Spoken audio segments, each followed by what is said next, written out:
A very good morning, dear students. Welcome to Social Science period, and we are going to discuss about the chapter 3, ruling the countryside. So in our previous day we discussed about a few things related to the need to improve agriculture, where we have seen that in 1793 the company introduced a new system called permanent settlement. According to this, the Rajas and Talukdars were recognized as the Jamindars, and who were asked to collect the revenue, rent from the peasants, and they have to pay the revenue to the company. So the amount of to be paid was fixed by the company, and this settlement, this particular method that have helped the Britishers to collect a fixed, or we can say a regular flow of revenue to the company. And these also have encouraged the Jamindars and Talukdars to improve the land quality. But the problem was that in fact they have to pay a lot of the peasants have to pay a higher rent, as well as the Jamindars has to pay a high revenue to the company. But the Jamindars did not pay any attention to improve the quality of the land. And that's why what happened is that this has led the cultivators to a oppressive situation, because the land has been degrading after the demand of the crops. They have to increase the cultivation, and due to increasing cultivation, multiple cropping, or we can say different type of crops have been cultivated, which are as per the requirement. So that's why it has led the quality of the land to degrade more. And the rent of the rent of the land was also very high, that the cultivators, they have to take loan from the money lenders, and the rent to be paid to the Jamindar was so high that they have to take a loan from the money lender. And when they were unable to return the loan with the interest, these cultivators were evicted from their land. So the company officials decided to change the system now. Now what they have done is, for collection of rent or revenue, it was the charge was given to the initially it was given to the collectors. So the collectors went from village to village, and they were checking the land, measuring the fields, and recording the customs and rights of the different groups. And then an estimated revenue of the each plot within the village was added after the calculated revenue before, because if new land has been added, then revenue also has increased. Then, or the tax or the rent also have increased.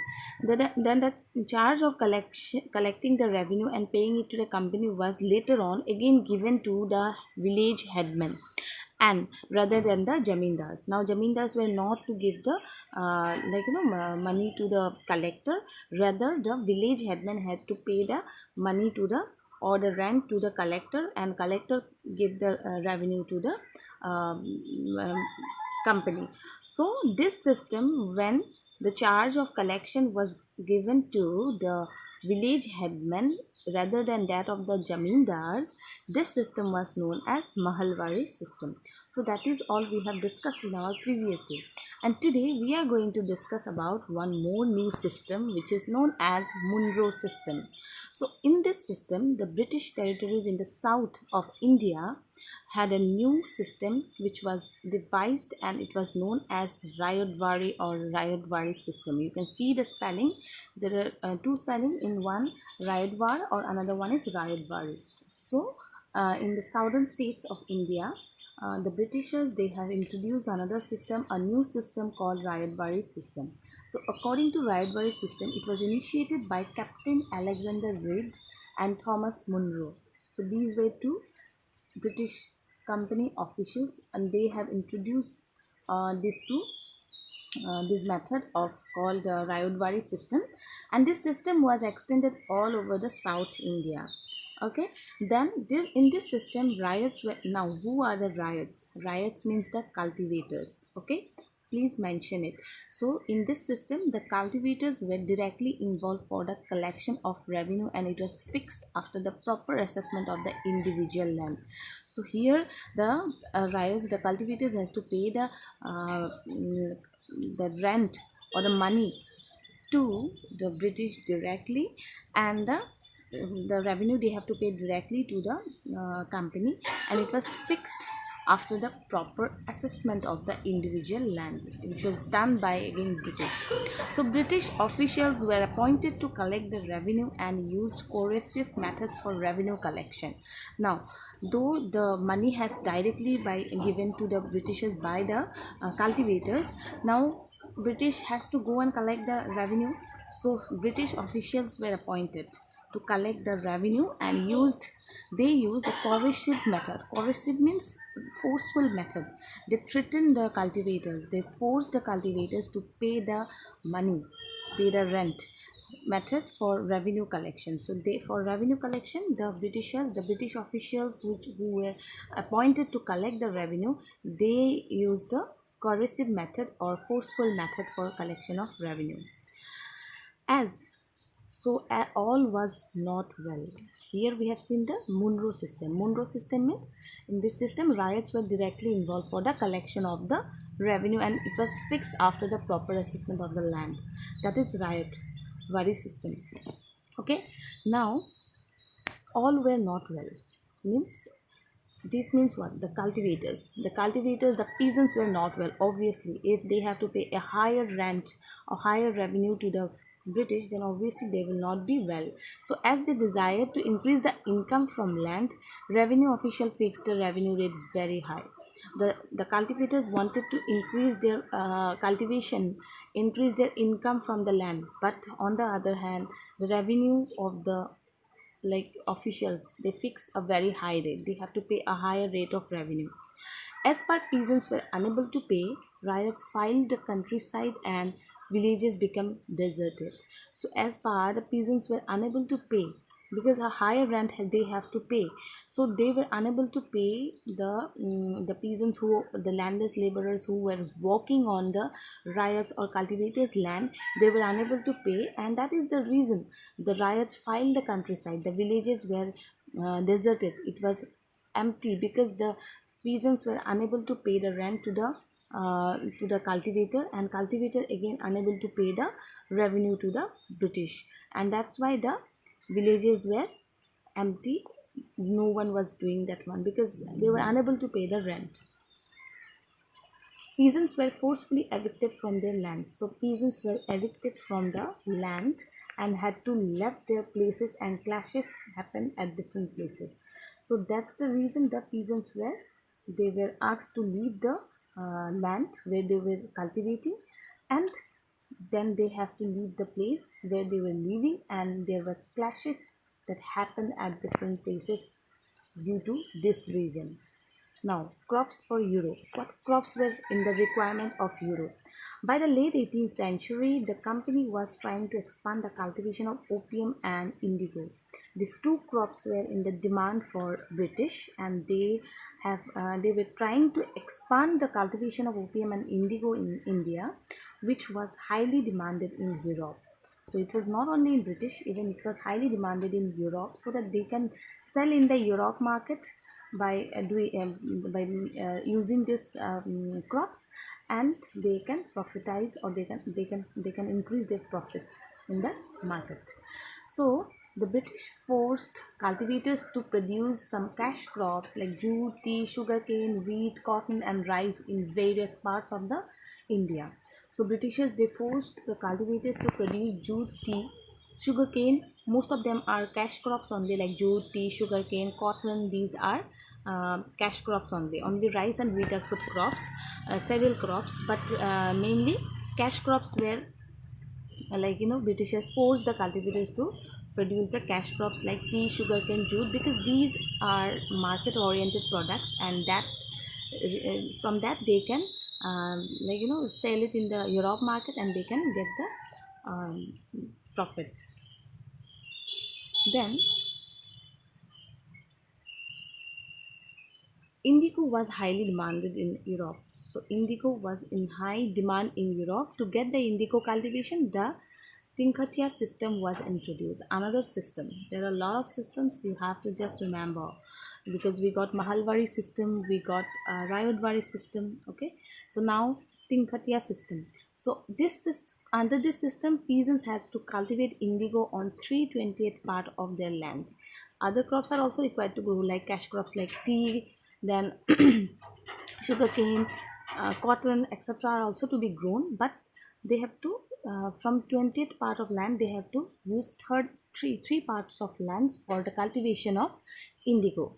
So indigo was highly demanded in Europe. That's why Teen Khatia system was introduced, according to which the peasant had to cultivate indigo on third or sorry 20th third or third three parts of the 20th land of their land they have to cultivate. Okay, so like as we say 1/3, so it is 20th third. Okay, so 20th third part of the land they have to produce, means third 3% suppose we consider like out of 100% 20%. Similarly, like that, if they have 20 acre of land, then 3 acre of land they have to use for the indigo cultivation.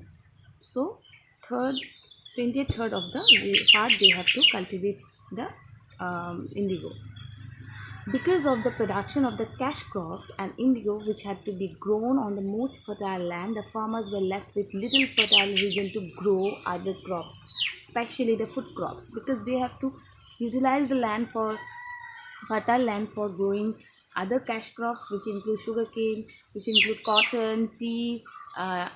Then these are being grown. So for that reason, they have to use fertile land. Beside that, they have to use third part 20th third region of the for indigo cultivation. So a very little land is left for just for their crop cultivation, or for their food crop cultivation. So this crop reduce the production of food crops. That's why, due to the cash crops and due to the indigo crop, the cash crop means those which are market oriented. So due to the cash crops and the indigo cultivation, a very little land was left for the food crop cultivation, which has reduced the cultivation of food crops. Then, does color have a history? The color, that the indigo color. So the rich blue color was commonly called indigo. So rich blue color, the dark blue color, which is called as indigo, and it was on a high demand in Europe as it was used for dyeing purpose. So due to dyeing in cloth, they use the dye the blue color, so it was in high demand. The indigo was in high demand.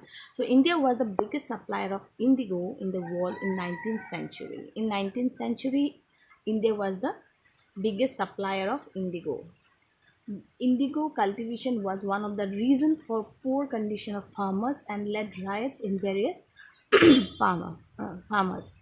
So indigo cultivation was one of the most important reason, because they have to grow indigo in 20th third of their land. So this reason has led the farmers poor, and they have to leave the farmers have to leave they are evicted from the land. Now, why the demand for indigo is there for British? Indigo plant grow in the tropics, and Indian indigo was used by cloth manufacturers in Italy, France and Britain to dye cloth. So indigo plant was mainly grown in tropical countries, and India falls in tropical region. So that's why it was used, or it was grown in India. This indigo which was grown in India, it was used by the manufacturers called Italy, French and even Britain also. Small amount of Indian indigo reached to European market, and its price was very high. A small amount only it goes to European market usually, but the price was very high, and that is the reason that European cloth manufacturers had to depend on another plant called wood to make violet and blue dyes. They had to use another type of crop. Then indigo produced a rich blue color, whereas the dye from wood was pale and dull. It was not that good like that of indigo. So by the end of the 18th century, the demand for indigo increases further. The demand of Indian indigo again increased further. While the demand for indigo increased, its existing supplies from West Indies and America collapsed for a variety of reasons. Between 1783 and 1789, the production of indigo in the world fell by half. While the demand of the indigo increased, some of the other countries which are producing indigo, like that is America and West Indies, their supply also have collapsed because the demand has increased, and between 1783 and 1789 the production of indigo in the world fell by half in the world. So increased demand of indigo also came because of the heavy industrialization in Britain. To fulfill the demand of indigo, British used their colonies in tropical region. That was one of the important reason that they have forced the farmers to grow indigo, because the supplies which are coming to the Britain from for indigo, that is from maybe from America or maybe from the West Indies and also India, it was decreasing due to the increasing demand. The production was not much. So that's why what British have done, they have formed their colonies in tropics, mainly in Africa and India, and they have to make the availability of the land and cheap labor which was available in Africa and India to grow indigo and the other cash crops, mainly indigo.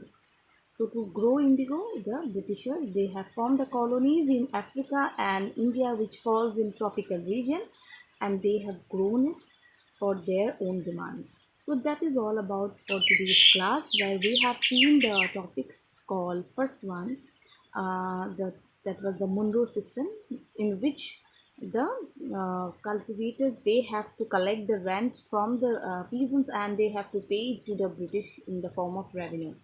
Then, which is Monroe system, and then we have got all was not well because the peasants were unable to pay the rent, and that's why they were evicted from the land. Then next is crops for Europe. The demand for the crops of Europe are basically the cash crops like jute, tea, sugarcane, and also some food crops like wheat and cotton, and also indigo. Then indigo was in high demand, and that's why they wanted India to produce indigo, especially third part of their 20th land. So that's why the demand was, as the blue color was in high demand, or the indigo dye was in high demand in Europe. That's why the Britishers, they formed the colonies in Africa and India, which falls in tropical region, to fulfill their requirement of indigo at cheaper price and where the available cheap labors are also there.